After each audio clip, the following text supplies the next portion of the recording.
Hello, beautiful people. So this is an impromptu episode. I didn't really plan this, but it's something that I've been monitoring and just analyzing in the background for a while, and I want to talk about this. So it's about startups in Africa, and I just want to talk about what I've noticed, and I'll give you a bit of some stats. So for example, in July, African startups crossed the $1 billion threshold in funding, and that's honestly that's really great. But it took 2 months longer compared to 2023, but it's progress nonetheless. The fact that we keep on raising the same amount of money year on year, it's progress. Hopefully next year we'll have more. But yeah, so far by the end of July 2024, we had raised $1 billion in funding, and the top 5 biggest deals were from a Ugandan company, an Egyptian company, a Nigerian company, and a UK-based company. And then we have a Kenyan company. Yeah, so these are the top 5 deals in 2024 as at the 9th of September. This is the time of recording. Yeah, so on number 5 we have M-Copper. M-Copper operates as a digital micropayment platform, and they provide access to productive assets for underbanked African customers. Okay, they raised $51 million. M-Copper is Kenyan, by the way. It's a Kenyan company, and this came from the Development Finance Corporation. The Development Finance Corporation is it's a US government department that looks to it secures private investment opportunities for emerging markets. So yeah, this basically came from the US government, and it was debt financing, so they have to repay this amount, this $51 million with interest. But it shows faith nonetheless. No one's handing out $51 million for free. You have to believe in the venture. So yeah, that's M-Copper at number 5 with $51 million. M-Copper out of Kenya. Okay, and then on number 4 we have TerraPay. TerraPay is a bit different, because TerraPay is a UK-based company, but most of their operations are in Africa. So TerraPay is a mobile-first payment service that allows anyone anywhere to send money to a mobile number instantly. Okay, and they raised $95 million, and the lead investor was the International Finance Corporation, the ILX, and the British International Investment. And the type of financing was debt as well, so they have to repay the 95 with interest. I don't know what their terms look like, but yeah, we have TerraPay at number 4 with $95 million. And at number 3 we have Move. Move is a Nigerian company that provides customers with access to vehicle financing, and the amount raised was $110 million. The type of investment was equity and debt financing, and the lead investor was Uber, so it makes sense. I'd assume that Uber has equity in the business. I'm not really sure what the split is like, but yeah, number 3 we have Mover with $110 million, and Mover is from Nigeria. At number 2 we have M&T Halan. M&T Halan is an Egyptian company that lends to single small business owners or individuals who need lending to manage their businesses. They raised $157 million, $157.5 million to be more exact. And the lead investor here was the International Finance Corporation. Again, I really need to look into some of these investors. That was oversight on my part, not really looking into who invests where and where this money is coming from. But the IFC seems to be an avid investor in African startups, because they invested in TerraPay. TerraPay At number 4, they raised 95. And yeah, we have the IFC again. And this was equity financing for MNT Alan. So number 2, we have MNT Alan. It was equity financing, and it was 157.5 million US dollars, and they're from Egypt. And at number 1, we have Delight. Delight is a Ugandan company. They raised the most money out of every African startup in Africa in 2024. So Delight provides affordable, quality, verified solar lighting and entertainment solutions for low-income households. So they raised 176 million US dollars. The lead investor was African Frontier Capital, and the location is like I said, Uganda. But this type of investment was debt financing, so they have to repay this amount with interest, which I don't really know what it means. Does it mean that they see that this company has potential, and obviously they negotiated this? But 176 is a lot of money.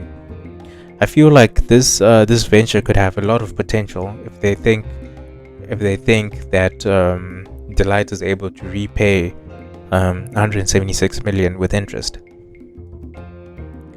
But then again, they could have taken equity, but Delight probably didn't want to give away equity.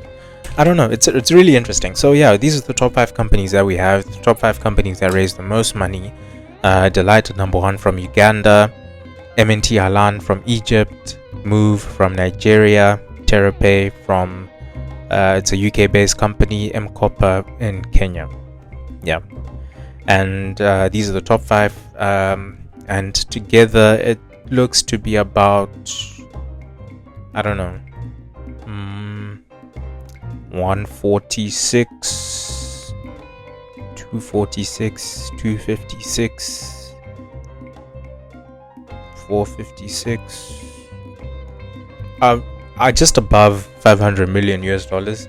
So these people raised, these companies, 5 companies raised more than 50% of this 1 billion US dollars that was raised by African startups. Okay, so I just want to give you a breakdown.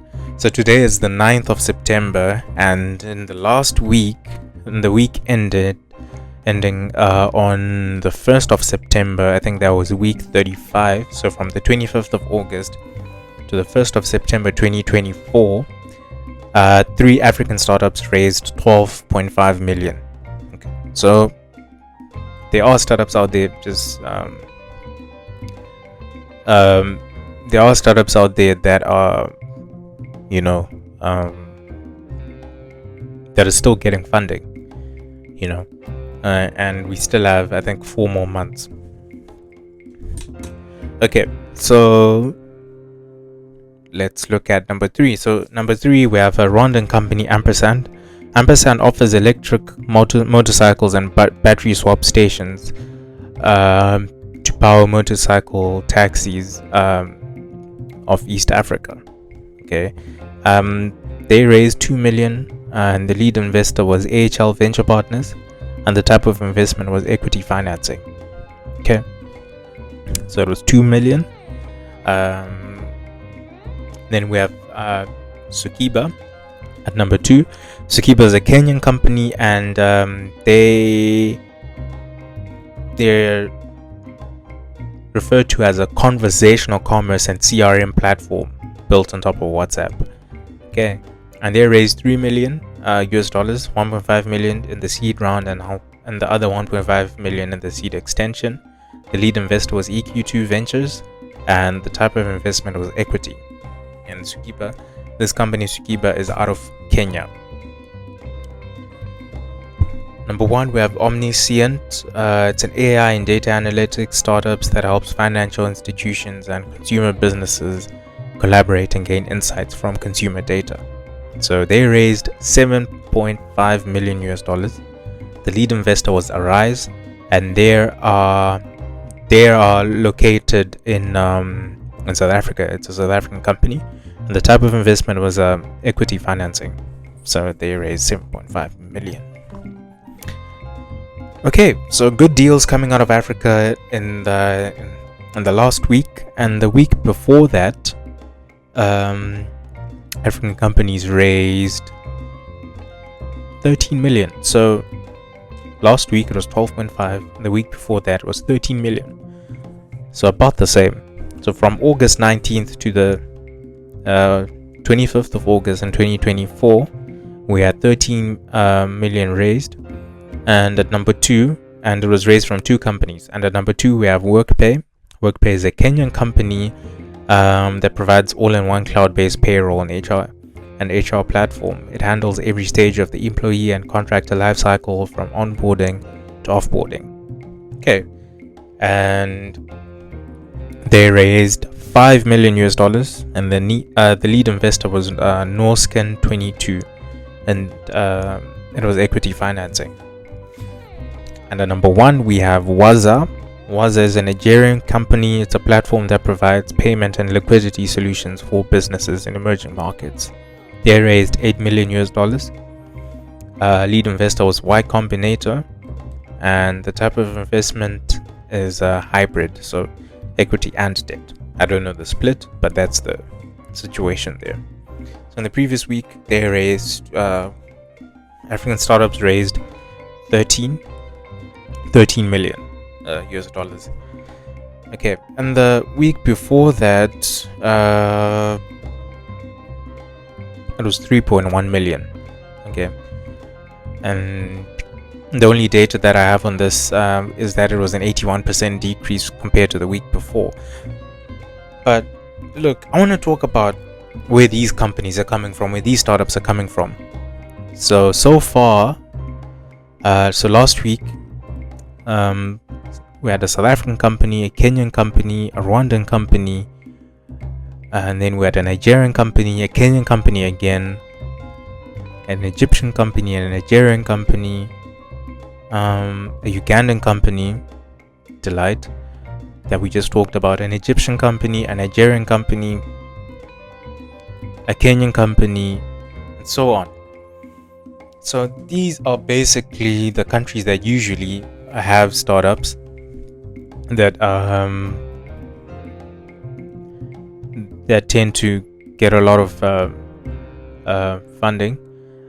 And as a Zimbabwean myself, it's bittersweet because I enjoy seeing a lot of progress in Africa on the whole, but you know, it is bittersweet because you wish to see your own startups emerging from your country, but sometimes, because I feel like they are, sometimes they're just not really out there enough.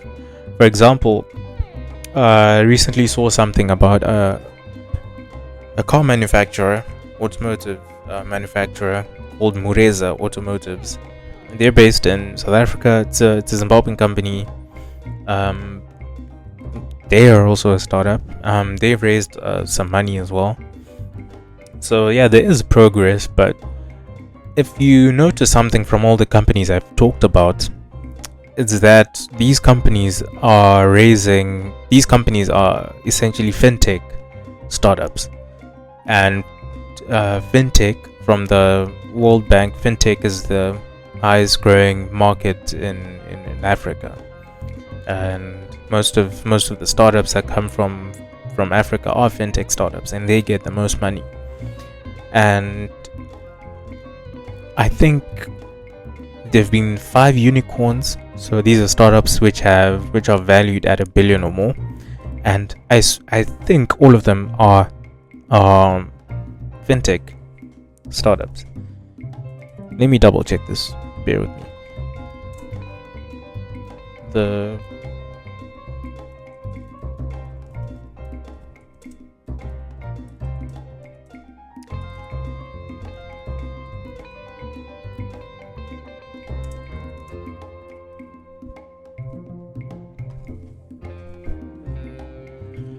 Okay, let's see.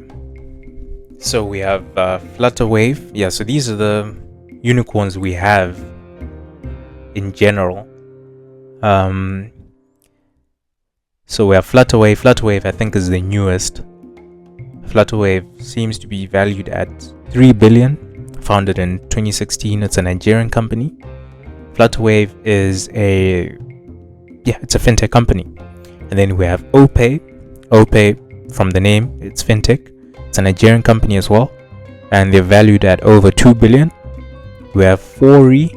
It's an Egyptian company.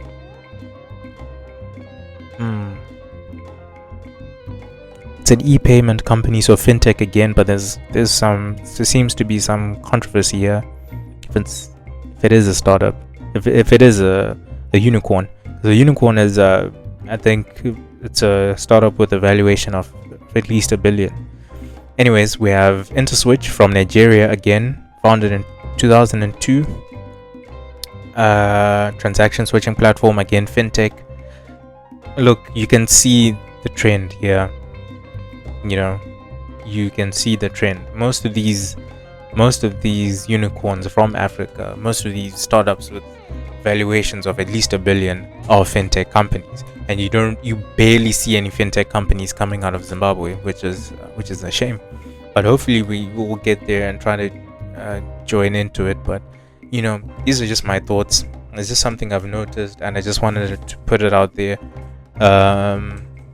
This was impromptu, but hopefully this forces people to think. And if you do know startups from Zim, because I will admit that I probably don't know all of them, know much about the startup scene in Zimbabwe, despite me being Zimbabwean. But if you do know, and if you wanna, please let me know, because I do want to shed light on these startups and talk about them as well. But so that's the situation I just wanted to talk about. It's something I've been thinking about for a while. Anyways, let me end this now. Until next time, peace.